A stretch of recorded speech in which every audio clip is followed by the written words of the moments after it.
Quando é que Deus trabalha por alguém? Quando este alguém clama. Quando clamamos a Deus. Orar é falar, clamar é gritar.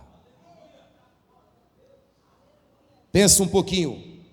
Uma mãe que vê um filho doente, ou a mãe que vê um menino de 2, 3 anos que soltou da mão e está correndo no meio da rua.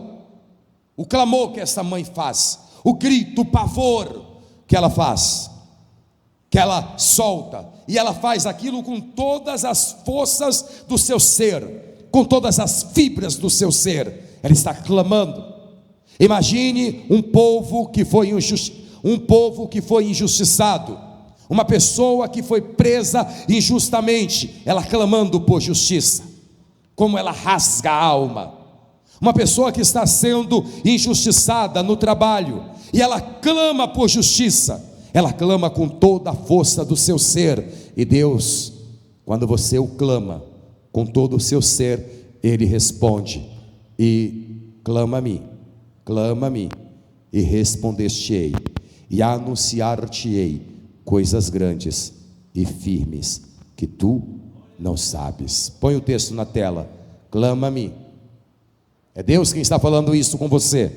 Clama a mim, e responder-te-ei, e anunciar-te-ei coisas grandes e firmes que não sabes. E sabe por que Ele vai te anunciar? Porque Ele está trabalhando por aquele que nele espera. Oh, maravilha!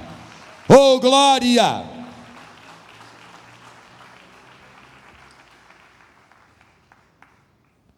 Vamos recapitular. Por quem Deus trabalha? Primeiro, Ele trabalha quando lançamos nele as nossas ansiedades e os nossos problemas. Ele trabalha por nós quando buscamos a sua face. Ele trabalha por nós quando clamamos. E Ele trabalha por nós quando agimos pela fé. Escutem.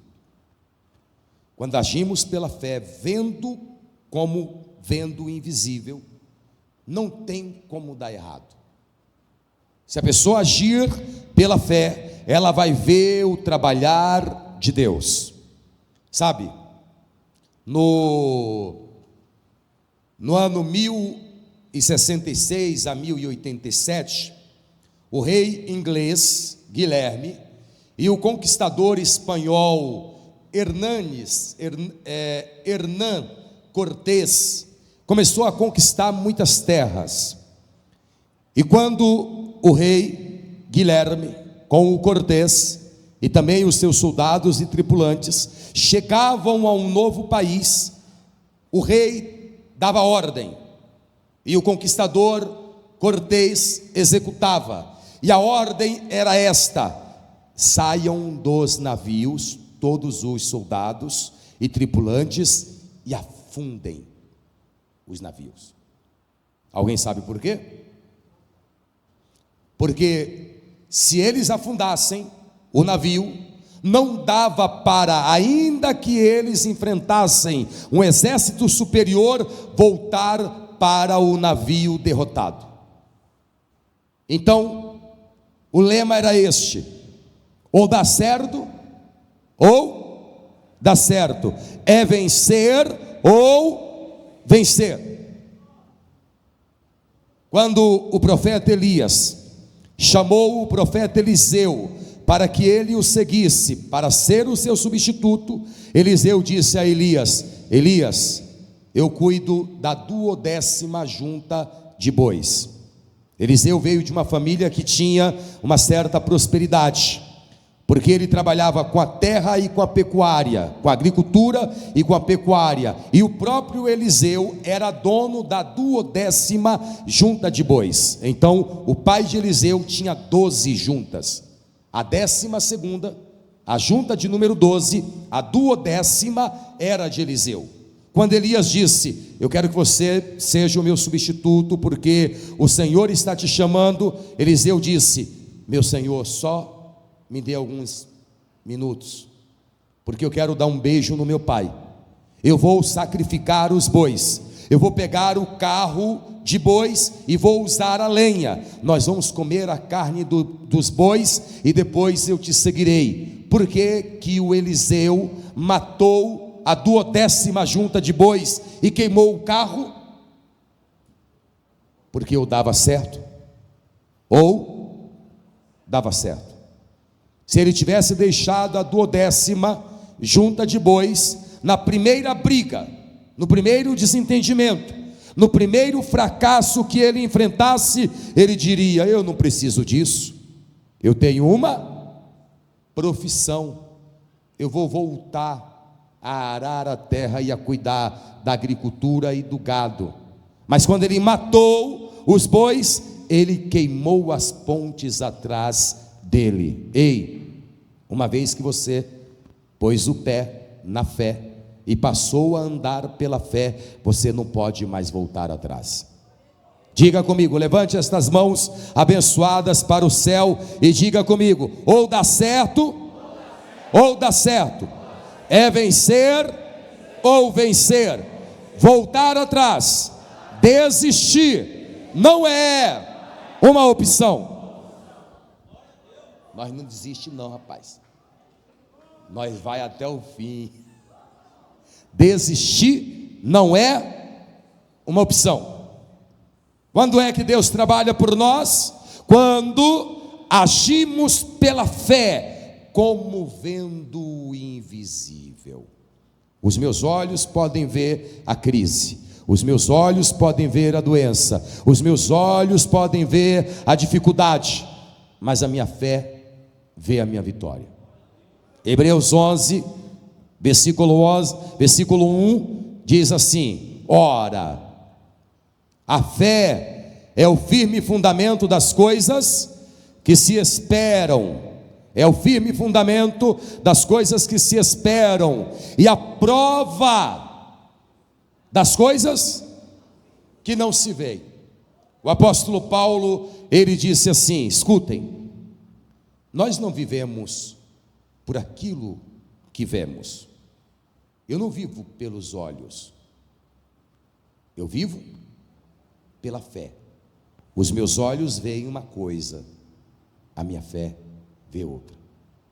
Os teus olhos podem ver agora os problemas, e quem não tem, né? E quem não tem? Só para desencargo de consciência, eu tenho sogra. E graças a Deus por isso, porque a gente vale o problema que a gente resolve. E pensa numa cobra venenosa, jararaca, surucucu, coral, tudo misturado, é um cruzamento de todas estas cobras. Nossa, meu Deus do céu, exagerei. Mas brincadeiras à parte, quem não tem problemas? E quem não tem?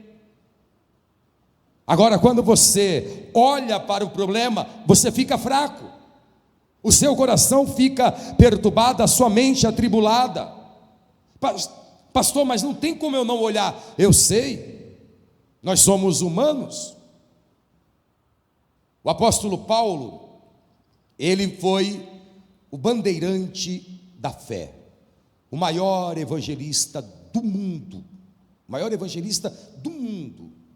Ele implantou o evangelho na Ásia, na África, ele implantou o evangelho na Europa, chegou a Roma e queria ir para a Espanha. O cara evangelizou todo o mundo antigo, foi um grande bandeirante da fé, foi um grande pregador da fé. Mas mesmo sendo o apóstolo Paulo, ele sentia necessidades humanas. Quando ele foi preso em Roma, a mando de Nero, pela traição do Alexandre, o latoeiro, porque foi o Alexandre latoeiro que denunciou o apóstolo Paulo. Todos os teólogos concordam com esta tese, porque o Alexandre latoeiro, ele arrumava muitos problemas para o apóstolo Paulo. E quando surgiu a perseguição em Roma, porque Nero mandou queimar parte de Roma, e só o bairro dos judeus e o bairro dos cristãos que não foram queimados.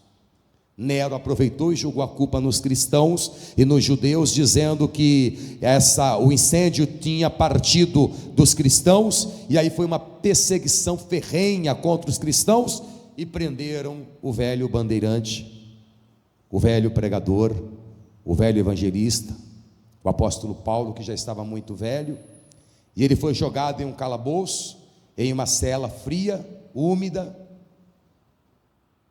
e ele escreveu a sua carta para o seu filho na fé, Timóteo, dizendo: Timóteo, venha depressa me visitar. Timóteo, eu que ajudei a tanta gente, eu que assisti a tanta gente, fazendo o possível e o impossível para estar com eles. Timóteo, não tinha ninguém na minha defesa, no meu julgamento. Traga uma capa para mim, Timóteo, por causa do frio, era muito frio lá no calabouço. Traga uma capa para mim. Timóteo, traga alguns livros. Traga alguns livros. Por que Paulo estava pedindo livros na prisão? Porque ele queria, mesmo sendo ele o maior teólogo que já existiu, mesmo sendo ele o grande apóstolo Paulo, ele queria alimentar a sua mente com a palavra. Ele queria o diálogo com o irmão de fé. Ele queria conversar com alguém. Então, dizer que nós somos super-heróis, não somos. Até o apóstolo Paulo, depressivo ali no calabouço, ele queria conversar com alguém, ele queria o carinho, a companhia de alguém. No caso, o seu irmão, o seu filho na fé, Timóteo. Dali Paulo vai ser decapitado. E aí ele nos dá uma lição fora do comum. Ele escreve a Timóteo e diz assim: eu já estou sendo oferecido como sacrifício de libação. Paulo não estava preocupado se os romanos, a mando de Nero, iriam matá-lo. Ele estava oferecendo a sua vida ao Senhor como sacrifício vivo. Ele disse: eu já estou sendo oferecido como sacrifício ao Senhor. Combati o bom combate, acabei a carreira e guardei a fé, e desde agora a coroa da justiça me está reservada, não somente a mim, mas a todos que amarem a sua vinda. O velho Bandeirantes, mesmo sentindo o peso do problema, não abandonou a sua fé. Vamos aplaudir mais, minha gente. Então, desistir não é uma opção. Diga: desistir jamais. Porque não é quem perde, gente, é quem desiste que está derrotado. Porque você pode até me finalizar, João, mas a gente vai de novo. Um dia desse eu estava fazendo um treino de jiu-jitsu com o irmão João. Aí eu estava com o estrangulamento encaixado. Aí ele apelou: seu apelão, velho apelão. Eu estava com o estrangulamento encaixado. Quando eu comecei a apertar, ele disse assim: a mesma mão que abençoa é a mesma mão que sufoca, né? Aí eu soltei e bati. Tá bom, finalizou. A mesma, olha aqui, ô João, mancada, hein, João? Apelou, João. Estava apertando o pescocinho dele assim, que aqui na igreja eu não posso apertar, né? Não que não faça falta à vontade, mas no tatame eu estava apertando em um estrangulamento.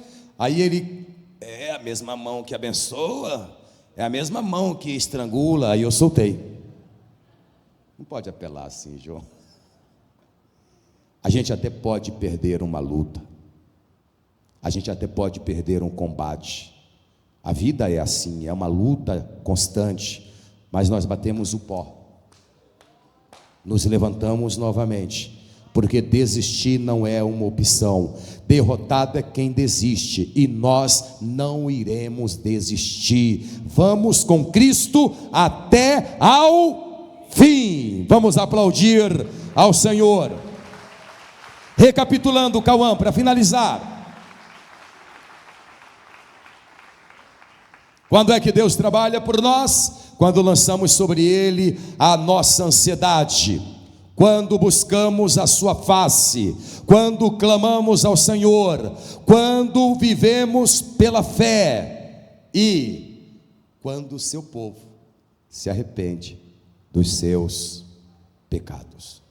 Deus disse assim: e se o meu povo, que se chama pelo meu nome, se humilhar e orar, e se arrepender dos seus maus caminhos e buscar a minha face, eu, diz o Senhor, ouvirei dos céus, perdoarei os seus pecados e sararei a sua terra. Oh, glória! Fiquem de pé, servos e servas do Deus vivo. Fiquem de pé. Compreenderam aí?